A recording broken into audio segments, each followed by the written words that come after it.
प्रिय विद्यार्थियों, सुप्रभात। एक बार फिर से आप सभी का संस्कृत की कक्षा में स्वागत है। हम लोग विगत कुछ दिनों से संस्कृत गद्य के प्रथम पाठ कवि कुलगुरु कालिदास का अध्ययन कर रहे थे और जैसा कि हम लोगों ने जाना कि कालिदास का जीवन का वृत्तांत ज़्यादातर अंधेरे में है, किंतु समीक्षक जिन नतीजों पर पहुँचे हैं उसके आधार पर हम लोगों ने कुछ बातें जानी जो इस प्रकार से हैं। संस्कृत के कवि कुलगुरु कालिदास को ईसा पूर्व प्रथम शताब्दी का माना जाता है और ये ऐसा माना जाता है कि चंद्रगुप्त द्वितीय विक्रमादित्य के सभारत्नों में एक थे। ज़्यादातर विद्वान उन्हें उज्जैनी का मानते हैं। उनकी रचनाओं में उनके वर्णनों के आधार पर इन्हें ब्राह्मण वंश में उत्पन्न हुआ मानते हैं और ऐसा माना जाता है कि वो शिवभक्त थे। इनकी 7 रचनाएं हमें प्राप्त होती हैं, जिसमें से 2 महाकाव्य हैं, कुमार संभवम रघुवंशम, और 2 खंड काव्य हैं, ऋतुसंहार और मेघदूतम, तथा 3 नाटक हैं, विक्रमोर्वशीयम, मालविकाग्निमित्रम और अभिज्ञान शाकुंतलम। हम लोगों ने पिछली कक्षा में ये जाना कि कालिदास के काव्य में काव्य सौंदर्य के किन तत्वों की बहुलता है। कालिदास ने अपने काव्यों में वैसे तो सभी रसों का प्रयोग किया है, किंतु श्रृंगार रस उनके काव्यों का प्रमुख रस है और अन्य करुणा आदि रस उस श्रृंगार रस को पुष्ट करने का काम करते हैं। कालिदास ने अर्थांतरन्यास, उत्प्रेक्षा आदि अलंकारों के साथ साथ प्रमुख रूप से उपमालंकार का प्रयोग किया है और इसी उपमालंकार के सुंदर प्रयोग के कारण कालिदास के लिए उपमा कालिदासस्य यह सूक्ति प्रसिद्ध है। कालिदास ने रस के अनुसार प्रसाद और माधुर्य गुण का भी प्रयोग किया है और वैदर्भी रीति तो इनके वाणी के वश में ही हुई सी लगती है। प्रिय बच्चों, कालिदास ने अपने काव्य में केवल अंतः प्रकृति का ही, बाह्य प्रकृति का ही नहीं बल्कि अंतः प्रकृति का भी बड़ा सूक्ष्म वर्णन किया है और बाह्य प्रकृति भी इनके काव्यों में जो है मानव की सहचरी सी प्रतीत होती है। कालिदास के काव्यों में मानव जीवन के जो शाश्वत मूल्य धर्म अर्थ काम मोक्ष हैं इन पर विशेष महत्व दिया गया है और जैसा कि उदाहरण के द्वारा सिद्ध किया हम लोगों ने पिछली कक्षाओं में कालिदास की रचनाओं के द्वारा कि जब अभिज्ञान शाकुंतलम में दुष्यंत और शकुंतला का कण्व की अनुपस्थिति में आश्रम में मिलन होता है और बिना उनकी आज्ञा के दोनों ने गांधार विवाह किया, जो कि सनातन परंपरा में बहुत अच्छी दृष्टि से नहीं देखा जाता है। उसके दुष्परिणाम स्वरूप दोनों को तपस्या करनी पड़ती है, दोनों को प्रायश्चित करना पड़ता है। कथा के अनुसार दुष्यंत शकुंतला को पहचानने से इनकार कर देते हैं और जिसके बाद उनका शेष जीवन मारीच के आश्रम पे बीतता है। किंतु दुष्यंत की जब स्मृति वापस आती है तो उसको प्रायश्चित की अग्नि जलना पड़ता है कि उसने जो किया वो अच्छा नहीं किया, शकुंतला के साथ उसने बहुत अत्याचार किया है। इस तरह से दोनों जब तपस्या के द्वारा शुद्ध हो जाते हैं तो उन दोनों का पुनः मिलन होता है और परिणाम स्वरूप उनको सर्वदमन या भरत नाम से पुत्र की प्राप्ति होती है। अब हम लोग आज की कक्षा में उससे आगे के अनुच्छेदों का हिंदी भावार्थ जानेंगे। प्रिय विद्यार्थियों, सर्वप्रथम हम लोग अनुच्छेद का वाचन करते हैं। देखिए, रघुवंशे कालिदासः रघुवंशिनां चित्रणं तथा करोति यथा भारतीय जीवनस्य उदात्त दर्शनां सम्यग् दिग्दर्शनं भवेत्। रघुकुलजाः राजानः प्रजाक्षेमाय बलिमाहरन् मित्र संयत भाषणस्ते सदा सत्यनिष्ठाः आसन्।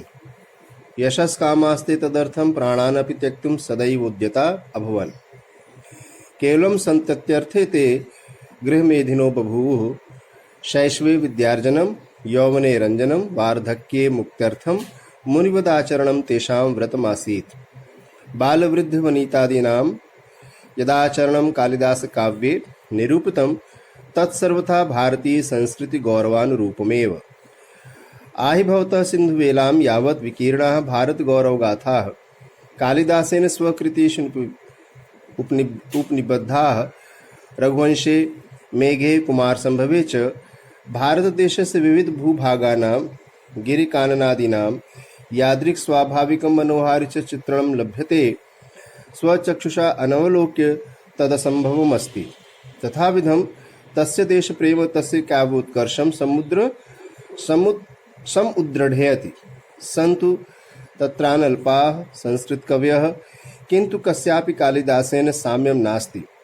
साधुक्तं केनचित् कालिदासानुरागिणा पुरा कवीनां गणनाप्रसङ्गे कनिष्ठिकाधिष्ठितकालिदासः अद्यापि तत्कुल्यकवेर्भावादनामिका सार्थवती बभूव। रघुवंशे कालिदासः रघुवंशिनां चित्रणं तथा करोति। रघुवंश में अर्थात रघुवंशम महाकाव्य में कालिदास ने रघुवंशियों का चित्रण, रघुवंशी नाम यानी रघुवंशियों का चित्रण तथा करोति उस प्रकार से करते हैं यथा जिससे भारतीय जनजीवनस्य उदात्त दर्शनानाम, भारतीय जनजीवन के उदात्त दर्शनानाम, उदात्त आदर्शानाम, भारतीय जनजीवनस्य उदात्त आदर्शानाम, भारतीय जनजीवन के उदात्त अर्थात श्रेष्ठ आदर्शों का सम्यक अच्छी तरह से दिग्दर्शनम भवेत, अच्छी तरह से वर्णन हो सके। रघुकुल जाह राजानः, रघुकुल जाह रघुकुल में उत्पन्न, राजानः राजा लोग, प्रजाक्षेमाय चतुर्थी विभक्ति एकवचन, प्रजाक्षेमाय प्रजा के कल्याण के लिए, बलिम आहरण, बलिम अर्थात कर, आहरण लेते थे। तो रघुकुल में उत्पन्न राजा लोग प्रजा के कल्याण के लिए बलिम आहरण कर लेते थे। मित संयत भाषिणः ते, मित अर्थात कम बोलने वाले, संयत अर्थात संयमित बोलने वाले, भाषण बोलने वाले। तो मित भाषण और संयत भाषण ते, वे अर्थात रघुवंश के जो राजा थे, रघुकुल के जो राजा थे, वे मितभाषी और संयत भाषी, कम बोलने वाले और संयत वाणी बोलने वाले, सदा सत्यनिष्ठा आसन, सदैव सत्यनिष्ठ थे, हमेशा सत्य के प्रति निष्ठा उनकी रहती थी। वही यहाँ कह रहे सदा सत्यनिष्ठा आसन, सदा सत्यनिष्ठ थे। यशः कामाः ते, वे अर्थात रघुवंश के जो राजा थे वे यशः कामाः, यश के आकांक्षी, तद अर्थम उसके लिए, तद अर्थम उसके लिए अर्थात किसके लिए, यश के लिए, क्योंकि वो यश की इच्छा रखते थे तो उसके लिए, तद अर्थम, तद अर्थात उसके अर्थम लिए, उसके लिए, ते यशः कामाः वे यश के कामना वाले, यश की इच्छा वाले, तद अर्थम उसके लिए, प्राणान अपि त्यक्तुम, प्राणान अपि प्राणों को भी, त्यक्तुम त्यागने के लिए, तुमन प्रत्यय त्यक्तुम त्यागने के लिए, सदैव उद्यता अभवन सदैव उद्यत रहते थे। केवलम संतति अर्थे, केवलम संतति अर्थे ते गृह मेधनो बभूवुः, केवल संतति के लिए अर्थात केवल संतान उत्पन्न के लिए, संतान उत्पत्ति के लिए, ते गृह मेधिनो बभूवुः, वे अर्थात कौन, रघुवंश के राजाओं की बात हो रही है, वे रघुवंशी गृह मेधिनो बभूवुः गृहस्थ होते थे। केवल संतति अर्थे, केवल संतान उत्पत्ति के लिए, केवल संतान के लिए, ते गृह मेधिनो बभूवुः वे गृहस्थ होते थे। शैशवे विद्यार्जनम, यौवने रंजनम, वार्धक्ये मुक्त्यर्थम, क्या कहा, शैशव में, शैशवावस्था में विद्यार्जन, यौवन युवावस्था में रंजनम अर्थात भोग, वार्धक्य वृद्धावस्था में मुक्ति अर्थम, मुक्ति अर्थम मुक्ति के लिए, मुनिवद आचरण, मुनि के समान आचरण, तेषाम व्रतम आसीत उनका व्रत था, किनका, उनका अर्थात किनका, रघुवंशियों का। ये रघुवंशियों की चर्चा हो रही है। क्या कहते हैं, शैशवे शैशव काल में, शैशव अवस्था में विद्यार्जन, यौवने रंजनम युवावस्था में भोग, वार्धक्य मुक्त्यर्थम वृद्धावस्था में मुक्त्यर्थम मुक्ति के लिए, मुनिवद आचरण मुनि के समान आचरण उनका व्रत था। बाल वृद्ध वनिता आदि ना, बालक वृद्ध वनिता अर्थात स्त्री आदि का, यदा आचरण जो आचरण, कालिदास काव्य, कालिदास के काव्य में निरूपितम निरूपित है, तत्सर्वथा वह सर्वथा वह हर प्रकार से भारतीय संस्कृति गौरव अनुरूपम एव, भारतीय संस्कृति के गौरव के अनुरूप ही है। अर्थात कालिदास ने अपनी रचनाओं में जो वर्णन किया है वो भारतीय संस्कृति की गौरव के अनुरूप ही वर्णन किया है। और जैसा कि रघुवंशम में भी जो बातें यहाँ बताई गई वो सब भारतीय संस्कृति के गौरव के अनुरूप ही है। यहाँ है आहिमवतः, यहाँ भ दिख रहा है, भ नहीं यहाँ म होना चाहिए। आहिमवतः सिंधुवेलाम यावत विकीर्णाः। आहिमवतः, हिमवतः, आहिम अर्थात हिमालय से, आहिमवतः हिमालय से, सिंधुवेलाम सिंधु के तट तक, समुद्र तट तक, यावत विकीर्णाः फैली हुई, भारत गौरव गाथा, भारत की गौरव गाथा, कालिदासेन कालिदास के द्वारा स्वकृतिषु अपनी रचनाओं में उपनिबद्धा, उपनिबद्ध है, वर्णित है। अर्थात हिमालय से सिंधु के तट तक जो भारत की गौरव गाथा विकीर्ण फैली है, कालिदास के द्वारा अपनी रचनाओं में उसे उपनिबद्ध किया गया है, वर्णित किया गया है। रघुवंश में, मेघे मेघदूत में, कुमार संभवे च और कुमार संभव में, भारत देशस्य विविध भूभागा नाम, भारत देश के विविध भूभागों का, गिरि कानन आदि नाम, पर्वत वन आदि का, यादृक् स्वाभाविकम जैसा स्वाभाविक, मनोहारी च और मनोहारी चित्रणम लभ्यते चित्रण प्राप्त होता है, स्वचक्षुषा अनवलोक्य, स्व अपनी चक्षुषा आंखों से, अनवलोक्य बिना देखे, अपनी आंखों से बिना देखे, अपने नेत्रों से बिना देखे, तद वह असंभवम असंभव अस्ति। अर्थात कहने का तात्पर्य कि कालिदास ने जो भारत की गौरव गाथा का वर्णन अपनी रचनाओं में किया है वह बिना उन स्थानों पर गए उसका वर्णन नहीं हो सकता है। अर्थात इससे पता चलता है कि कालिदास उन सभी भूभागों पर गए हैं। फिर से इसको देखें, रघुवंश में, मेघ अर्थात मेघदूत में, कुमार संभव में, भारत देश के विविध भूभागों का, पर्वत वन आदि का जैसा, यादृक जैसा, स्वाभाविकम मनोहारी च स्वाभाविक और मनोहारी चित्रण प्राप्त होता है, स्वचक्षुषा अनवलोकि अपनी आंखों से बिना देखे, तद असंभवम अस्ति वह असंभव है। तथाविधम उस प्रकार का, तस्य देश प्रेम उनका देश प्रेम, तस्य काव्योत्कर्षम उनकी काव्य की श्रेष्ठता को, सम उद्दृढ़यति दृढ़ सम्यक रूप से दृढ़ करता है। उस प्रकार से तस्य देश प्रेम उनका देश प्रेम, तस्य काव्य उत्कर्षम उनके काव्य की श्रेष्ठता को, उत्कर्ष को यानी श्रेष्ठता को, सम उद्दृढ़यति सम्यक रूप से दृढ़ करता है। संतु तत्र अनल्पा, संतु माने है, तत्र माने वहां, अनल्पा माने अल्प माने होता है थोड़ा, अनल्पा माने थोड़ा जो थोड़ा न हो अर्थात बहुत। तो वहां बहुत है, वहां से तात्पर्य यहाँ क्या है, संस्कृत से, अर्थात संस्कृत में बहुत है। क्या है बहुत, संस्कृत कवयः, अर्थात तत्र अनल्पाः संस्कृत कवयः सन्तु, वहां अर्थात संस्कृत में बहुत संस्कृत कवि सन्तु हैं। किंतु कस्यापि कालिदासेन साम्यम नास्ति, किंतु किसी की भी कालिदास से समानता नहीं है।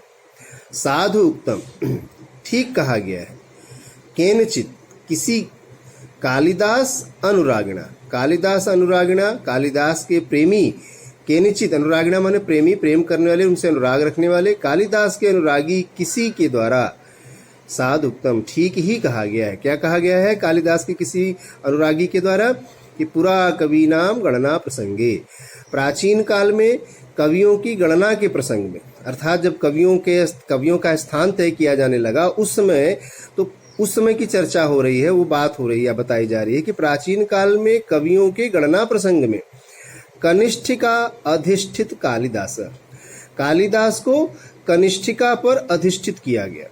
कालिदास को कहाँ अधिष्ठित किया गया, कनिष्ठिका पर। हाथ में 5 उंगलियां हैं, जो अंगूठे से दूसरी ओर, अंगूठे के दूसरी ओर जो सबसे छोटी उंगली का हाथ की होती है उसे कनिष्ठिका बोलते हैं। तो कालिदास को कहाँ अधिष्ठित किया गया, कनिष्ठिका पर। क्यों ऐसा किया गया, उसके लिए कहते हैं कि अद्यापि तत्तुल्य कवेह अभावात अनामिका सार्थवती बभू। अद्यापि अर्थात आज भी तत्तुल्य उनके समान, कवेह कवि का, अभावात अभाव होने से, अनामिका सार्थवती बहु, अनामिका जो नाम है वह सार्थक हुआ। अर्थात कनिष्ठिका से पहले जो उंगली है जिसका नाम अनामिका है, वह अनामिका नाम क्यों सार्थक हो गया? क्योंकि कालिदास के समान कोई कवि ही नहीं है।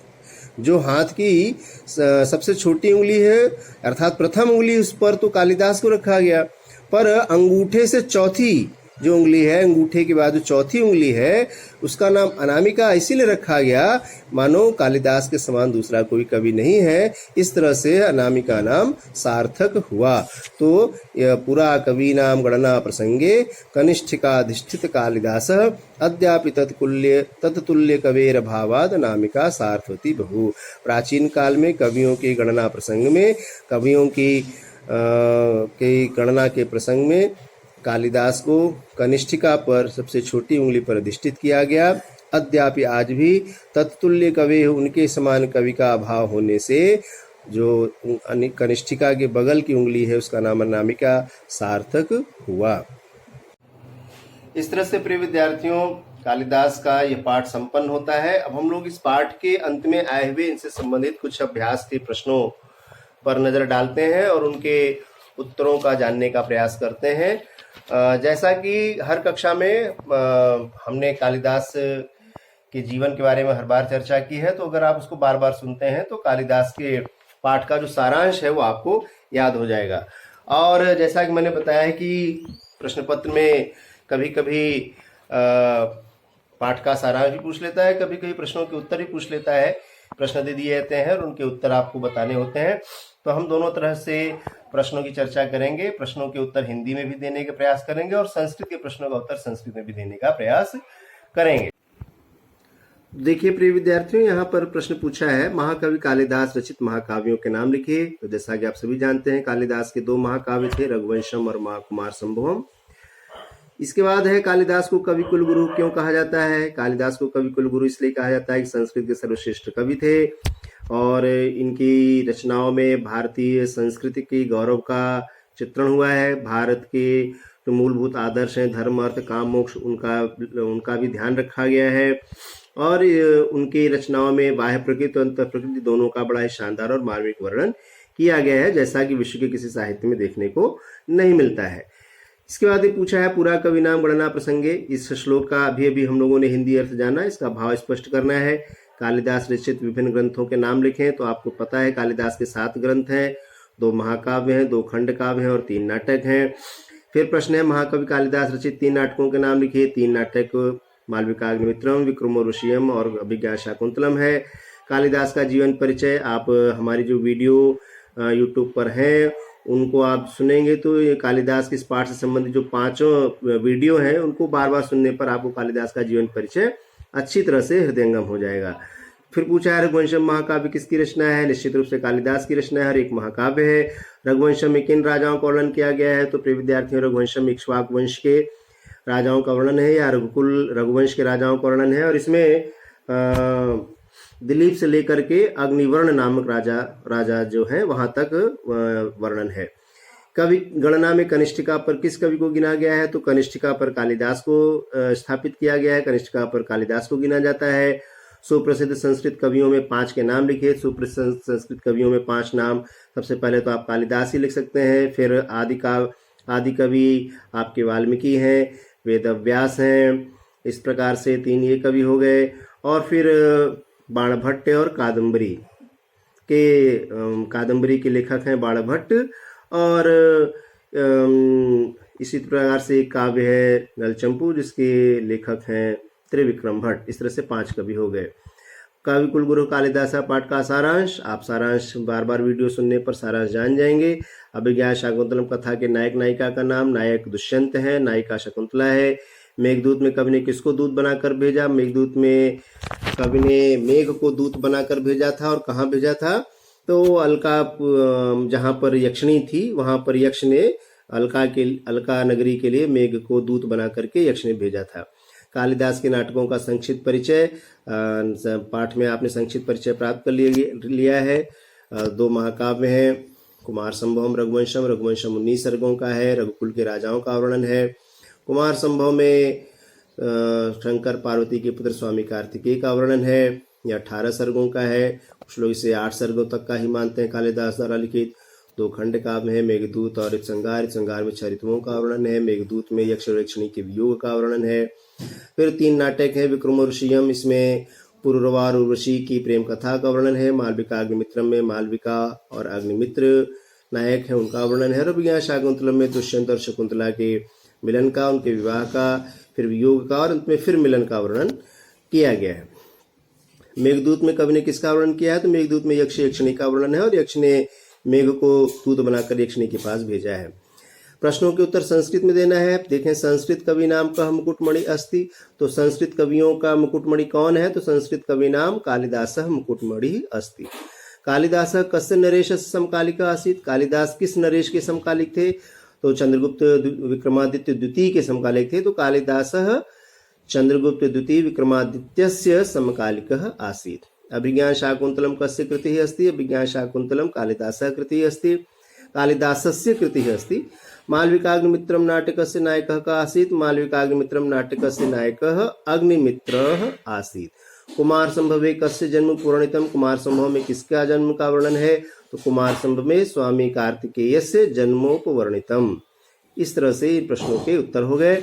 ये कुछ शब्द दिए हैं। कीर्ति कौमुदी, कस्मिन अनेकाः काव्येषु भारत देशस्य, इनका आपको छोटे छोटे वाक्यों में इनका प्रयोग करना है। कीर्ति कौमुदी माने यश की चांदनी, कस्मिन मरने किसमें, अनेकाः माने कई, काव्येषु माने काव्यों में, भारत देश अर्थात भारत देश का। इनमें की शब्दों में संधि विच्छेद करिए। यहाँ दिया है अद्यापि, इसका हो जाएगा अद्य अपि, तेनातीव, तेन अतीव, दुहितेयमिति, दुहिता इयम इति, दुहिता इयम इति, और समुत्पद्यते, सम उत्पद्यते। इस तरह से प्रिय विद्यार्थियों, ये संस्कृत का प्रथम पाठ संपन्न हुआ और हम आशा करते हैं कि आप सभी को ये पाठ अच्छी तरह से समझ में आ गया होगा। यदि आपको अभी भी इस पाठ को पढ़ने के बाद कुछ समस्या उत्पन्न होती है तो आप मेरे YouTube चैनल का जो कमेंट बॉक्स होता है उसमें कमेंट करके अपने प्रश्नों को पूछ सकते हैं और मैं उसका समाधान आपको अवश्य दूंगा। कुछ बच्चों ने व्हाट्सएप मेरे नंबर पर अपने प्रश्न पूछे हैं और मैंने इनका यथासंभव समाधान करने का प्रयास किया है। जिन विद्यार्थियों के पास मेरा व्हाट्सएप नंबर नहीं है वो मेरे YouTube चैनल के कमेंट बॉक्स से अपने प्रश्नों का समाधान कर सकते हैं। प्रिय विद्यार्थियों, इस प्रकार से आज ये पाठ संपन्न हुआ। अब हम लोग आगे की कक्षाओं में इस संस्कृत की पाठ्य पुस्तक के आधार पे आगे के पाठों का अध्ययन करेंगे। चलते चलते विश्व कल्याण की भावना का मंत्र दोहराएंगे। सर्वे भवन्तु सुखिनः, सर्वे सन्तु निरामयाः, सर्वे भद्राणि पश्यन्तु, मा कश्चित् दुःखभाग् भवेत्। ओम शांति शांति शांति।